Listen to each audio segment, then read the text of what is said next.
Hey guys, and welcome back to another video. In today's video, I'm going to give you the brief history of the jump scare in horror movies and explain what makes an effective jump scare. A jump scare is defined as the intention to scare audiences by a sudden change in event or movement, typically paired with a loud, frightening sound. Since the invention of the jump scare, we've seen it used time and time again in horror movies, even if it doesn't really serve the story or even achieve an effective scare. And it's because of this that jump scares have been considered a cheap scare in horror movies and are widely considered as overused. This has also resulted in people thinking that jump scares quality has dropped throughout the years, which is something that I do personally agree with. We've all watched horror movies where you know that a jump scare is coming or that they're used just so much throughout the entire movie that it just loses the effect of it. And it's because of those reasons that jump scares just aren't seen as effective these days, but that doesn't mean that they still can't be effective or that there aren't effective jump scares out there. If you go all the way back to 1925, we see what some people consider to be the first jump scare, even though it was in a silent film. And that film was The Phantom of the Opera, specifically the unmasking scene.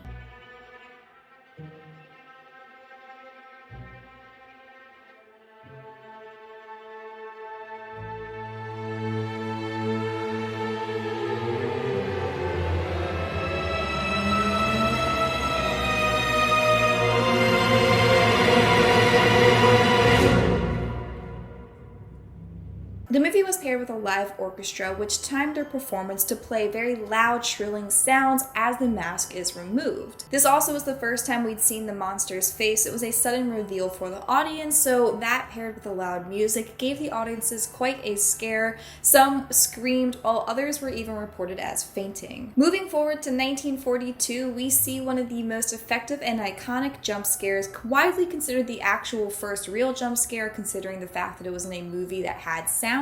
And this movie was Cat People.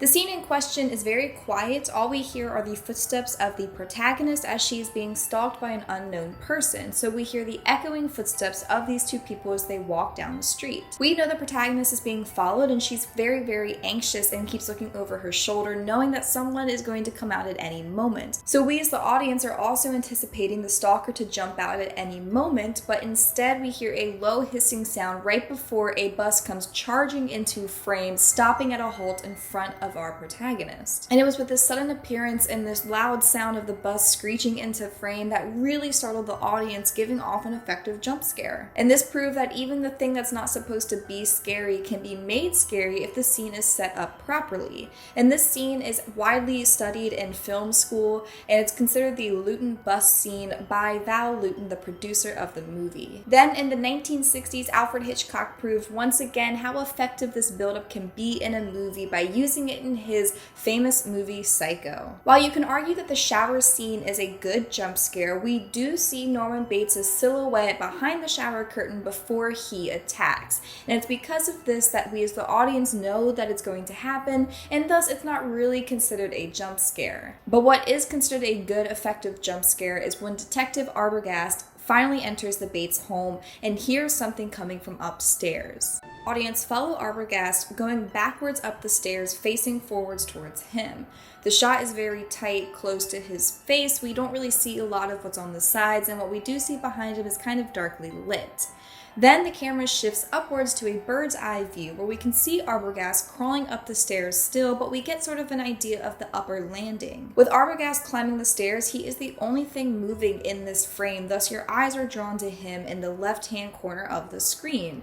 So what you don't notice is on the right-hand side from behind one of the almost closed doors, Norman Bates comes charging out, effectively running down the stairs, stabbing Arbogast before he even knows what hit him. And this sudden appearance of Norman Bates is also paired with a shrill sound from the musical score. It's so loud and just in your face that it genuinely startles the audience as we watch Arbogast tumble down the stairs after getting stabbed. And both of those movies have the perfect ingredients to achieve an effective jump scare. Rebekah McKendry, who actually has a PhD in horror, talks about what she considers to be the recipe for the perfect jump scare. And the first thing that you need to do is lay your breadcrumbs. This is the indication that something is about to happen.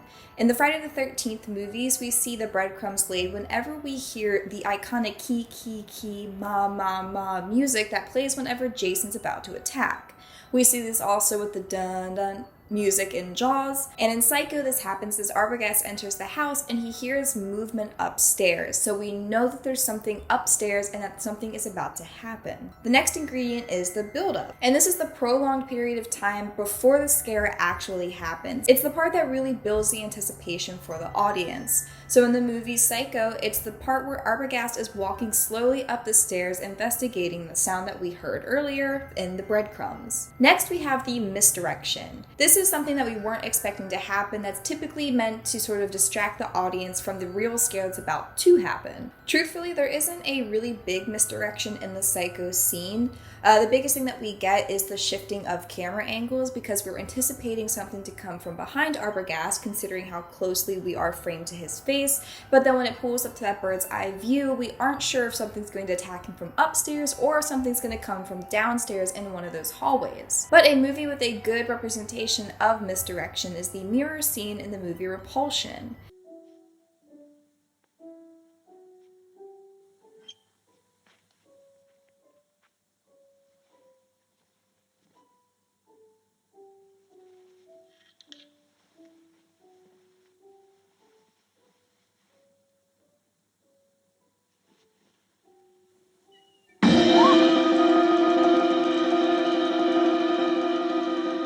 As she closes her closet door, we see just a glimpse of a man in the mirror behind her. She sees it, startled, and turns around and there's no one there. This is a good misdirection because it's just enough to startle the audience without really giving them a big scare. And then after the misdirection comes the limited view.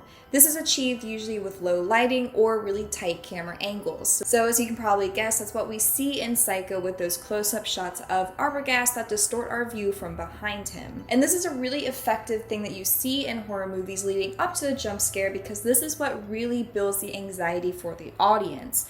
We now do not have full visibility, which makes us anxious. Humans don't like not being able to see what's around them. So now that the audience is being limited in their view, they aren't sure where the scare is going to come from. Next, you have the sting, which is the loud sound that's always paired with the scare. In Psycho, it's that super shrill music. In Jaws, it's the really loud buildup of the song.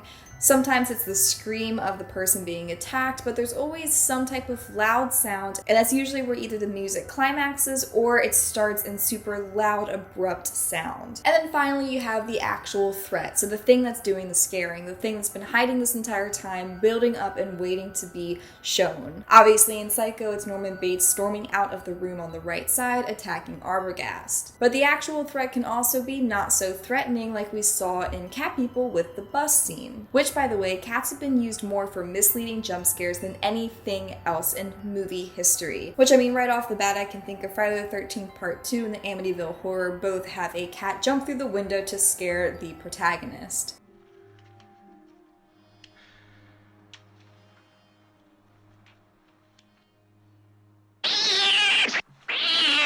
But the thing that's most important to keep in mind when it comes to jump scares is balance. There has to be a good balance between the scare and the surprise. And this is what leads a lot of jump scares to just be less effective overall, especially because the build up to the jump scare is usually lackluster. And using them too often saturates the audience and leaves them really nowhere to go. It's important to give your audience cool down time in between scares. This is the time for them to relax, sort of let their guard down, and thus whenever the next scare happens, they have enough time to really build up that anxiety again. If you're constantly scaring your audience with these cheap jump scares, you keep the anxiety levels high or even to the point where they're not so anxious anymore and they're expecting it. But that just means that there's no place for the audience to go but they've already hit that cap, so they can't go down, they're not going to go up, and they're just not going to have as good of a time. And this is where horror movies have to sort of tread that line of, do they want to overuse the jump scares or not? And movies that use effective jump scares typically only use them once or twice throughout the entire film, relying on other elements of the film to scare the audience. That's how you know this movie is genuinely scary, because it's not relying on these sort of cheaper scares. A good jump scare can be fun for the entire audience and even get people again and again after seeing the movie, just because the buildup and the tension is so good. That's why with a lot of these cheap jump scares, you find it hard to rewatch the movie and be equally as scared, because you already know what's going to happen and it's so consistent that it just loses the effectiveness. But no matter if it's a cheap jump scare or a really good one, you can't deny that first initial scare, the first time you see it, it is fun. It's fun to be sort of startled and caught off guard, and it is what makes some horror movies just that much better. But I would love to hear what you guys have to say. What is a movie that has your favorite jump scare, or what's a movie that you just thought they overused the jump scare? I would love to know what you have to think. You can leave a comment down below or head over to my Instagram, What a Horror. I'll be making a post about this video as well. But as always, I want to thank you guys so much for watching. Please like and subscribe if you want to see new videos, because I put out new videos every Friday. And until next time, stay spooky.